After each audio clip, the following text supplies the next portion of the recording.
It's never a dull or boring day in the SEC. There's no question or doubt about it in my mind. The SEC is easily the most exciting and interesting conference in all of college football. During the season, of course, it's going to be interesting. I mean, look what happened in the past couple of months. You had the situation with Florida and their head coach Dan Mullen. You had LSU at Ogeron, and then you had the entire drama and situation with Georgia, Kirby Smart, and JT Daniels and Stetson Bennett. But now, fast forward in time to the most recent week and the most recent couple of days, you now got beef with Jimbo Fisher, Lane Kiffin. They're going at it. Somehow Nick Saban has gotten to the mix of things. And now what's going on with Auburn, it is more than overwhelming and a lot to take in. I would never make a video if I didn't think it was interesting. I gotta tell you up front, what we're gonna talk about in this one, it exceeds that. There is so much news and drama that's currently going on with Auburn's head coach Bryan Harsin. And if you have no idea what's going on, I'm gonna tell you now, you're in for a treat. To say that Bryan Harsin is in serious trouble may just be an understatement. I don't even know if that does it justice. The allegations and rumors that are going on about this man are detrimental to his career. Let me make this clear, I'm just the messenger, y'all know that, I cover the news, I'm not the one making all this up. The people out there who have leaked this information, it's not the same thing with Sliced Bread and Jimbo Fisher, these are actually credible sources. Or maybe credible's too good of a word, but you get what I'm saying, the real people. And a lot of these said people truly believe that Bryan Harsin could get fired today or maybe tomorrow. Like I said, there is a lot going on and we're going to talk all about it and dive deep into detail on everything going on and what's true and what's not true. As always, if you're new to the channel and you like football content, anything like this,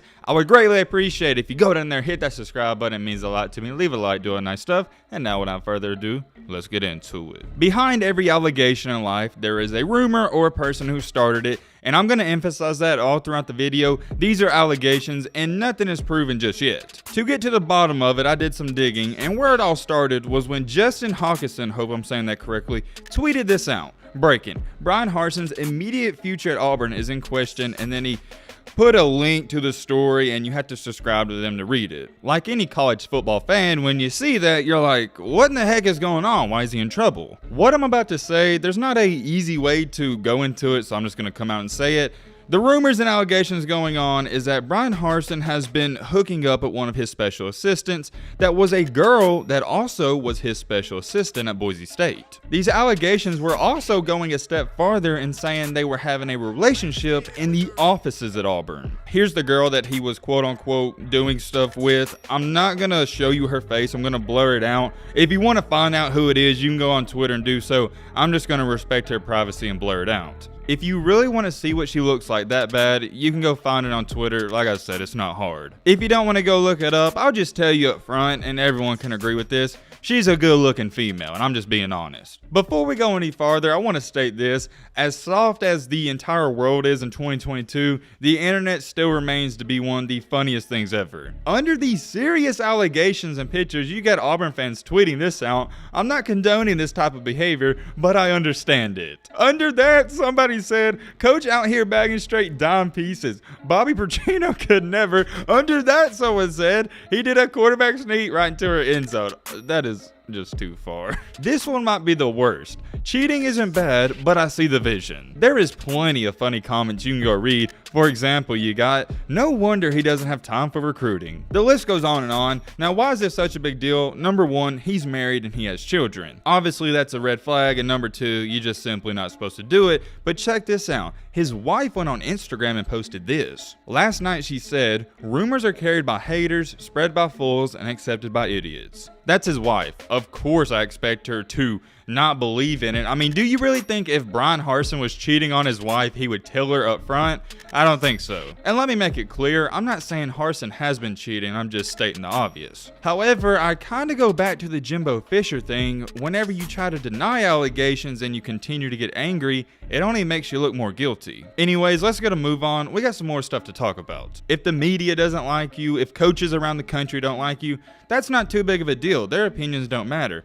But what does matter is if your boosters like you and your own players and your own staff likes you. And well, if you kept up with Auburn when they were hiring Bryan Harsin, let's just say he wasn't the most popular pick. Many of the boosters for Auburn made it clear they did not want to hire him, and I believe I'm right on this, they wanted to hire Kevin Steele. If I'm wrong, let me know in the comment section. So from the jump, you had the boosters who weren't big on this hire, and it also appears to seem all throughout the season, and even in the offseason, the players aren't really too big of a fan of him either. And in the past month, you had your defensive coordinator leave to take the same job at a different, if not worse, school, and you also had your offensive coordinator leave almost a week ago. I made a video talking about things are getting bad for Auburn a couple days ago, and I thought maybe labeling it as a dumpster fire was too much, but now I think it completely is a dumpster fire. There's not even a debate. Auburn football right now is a complete disaster and mess. Ironically enough, I don't know if they did this on purpose, but ESPN just posted an interview with Auburn and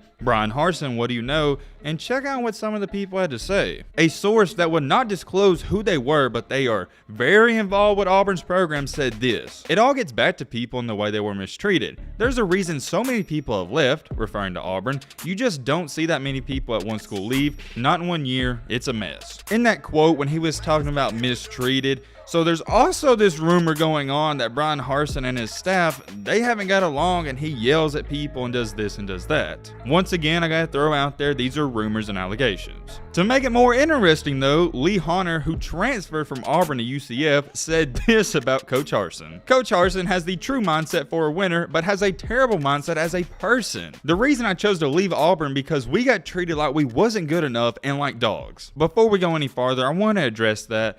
It only looks worse with all of this coming out now because of everything else coming out. Whenever a player leaves a program, they normally don't have good things to say about the head coach and the staff. I'm not the biggest Bryan Harsin fan myself. It has nothing to do with his attitude and character because I'm not around him. I don't know how he acts. But as a football coach, I don't think he's cut out to be in the SEC. And that's my opinion. We can disagree all day. Here's where I'm going with this and getting back on that statement.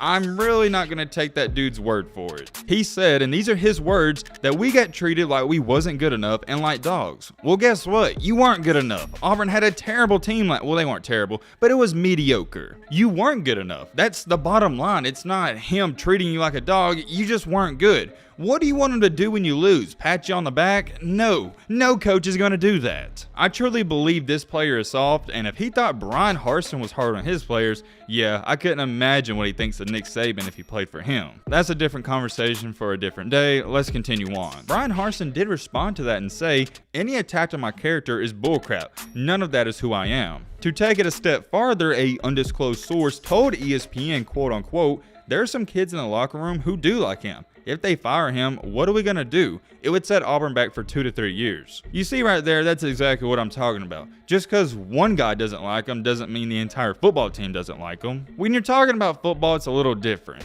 Basketball, there's only 15 to 20 players on a team. So if one guy or two guys doesn't like the coach, it's more of a big deal. With football, there's hundreds of guys on the team. So not everybody's going to love the coach. In the same interview, he would add this, and it's kind of long, but it's definitely worth it, and it's vital to our story. He said word for word, "This is where I want to be. This is what I want to do. That's why I came here. I didn't come to fail. We've got to build something, and right now, I feel like you hear some of these things, and there's a lot of things building up against me." Also adding, "Certainly, I'm the right man for the job. There's no doubt about it. No one's going to have a better plan than I do, but we've got to change some things. This place is not going to be a championship program until we change some things. You got to let the head coach be the head coach and support him." Do I think Bryan Harsin has the potential to be a great head coach in the SEC?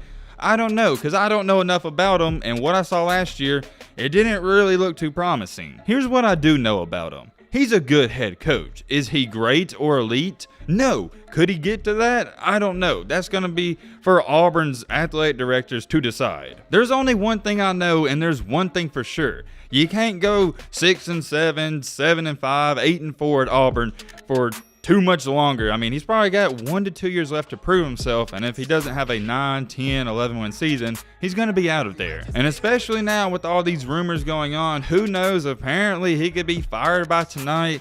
It is just a complete dumpster fire at Auburn. It also goes to show you how football is the king of the South. I mean, look at the basketball team. They're one of the best teams Auburn has ever had, yet they're getting overshadowed by the football team that went 6-7. I told you up front there was going to be a lot to this, and there was, and I tried to cover everything in the shortest amount of time possible. Let me know your thoughts down below. I am very curious, but But with that being said, it's going to wrap up this video. Hope you guys enjoyed. You know the outro. Subscribe if you like. Don't subscribe if you don't like. I'm out, y'all. Let's be great. Peace.